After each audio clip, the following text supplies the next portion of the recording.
Buonasera, grazie, sono orgogliosa della mia nuova divisa, sono onorata di essere qui con voi, di essere a bordo di una carabinieri, di una eccellenza, di un vanto per le forze armate, di un gioiello di tecnologia, di innovazione e di modernità.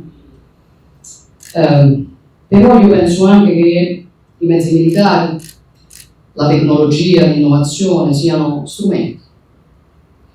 Il fine rimane la difesa dell'interesse nazionale italiano, il fine rimane la nostra credibilità nel mondo e quelli camminano sulle vostre gambe.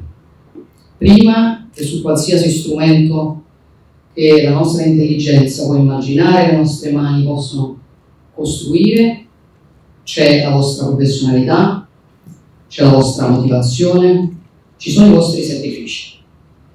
Voi avete scelto di fare un lavoro che vi comporta molti sacrifici, perché non è un lavoro. Quei sacrifici si fanno solamente quando c'è una motivazione sufficiente a rinunciare a tanto, a volte a tutto. Siete molto meno liberi nella gestione delle vostre esistenze di quanto lo siano moltissimi altri.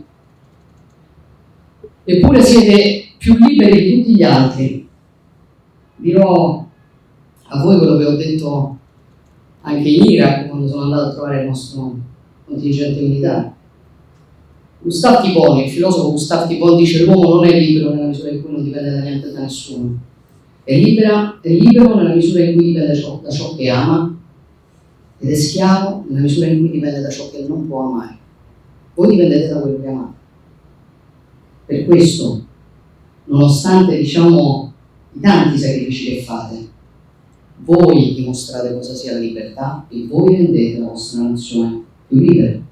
Allora quella patria deve dirvi grazie, perché è consapevole delle scelte che avete fatto e delle ragioni per le quali avete fatto quelle scelte. Noi le chiamiamo missioni per questo. Ammiraglio, c'è una differenza tra una missione e un compito. Qual è?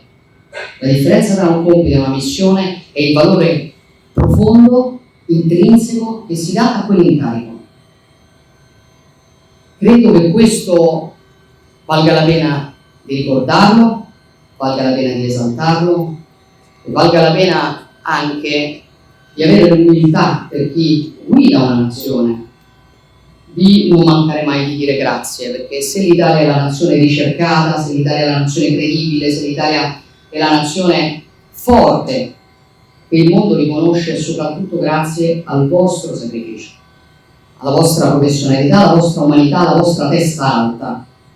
E quindi il governo, io per prima, ovviamente ringrazio l'ammiraglio, ringrazio il comandante, ringrazio tutto l'equipaggio, particolarmente per quello che qui state facendo nel Mediterraneo, perché nel Mediterraneo, l'operazione Mediterraneo Sicuro, nel Mediterraneo viaggia la stragrande maggioranza dei nostri interessi nazionali. Questo per noi è un territorio cruciale e particolarmente io, in rappresentanza dell'attuale governo italiano, credo che il lavoro che state facendo sia estremamente strategico, perché noi, come avete visto, stiamo tornando a proiettare prioritariamente l'Italia nel Mediterraneo per i suoi interessi strategici. Ma se non ci fosse il vostro lavoro di pattugliamento, di lotta ai traffici illegali, di difesa e monitoraggio delle infrastrutture strategiche, quindi un lavoro a 360 gradi fondamentale, noi non avremmo le precondizioni per fare il lavoro che vogliamo fare. Quindi il grosso del lavoro lo fate voi e noi alla fine cerchiamo di mettere quello che manca e di fare la nostra parte.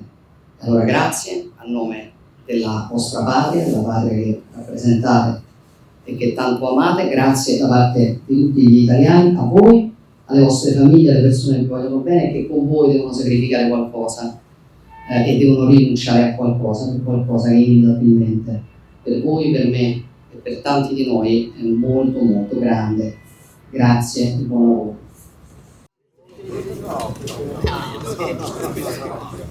Esatto.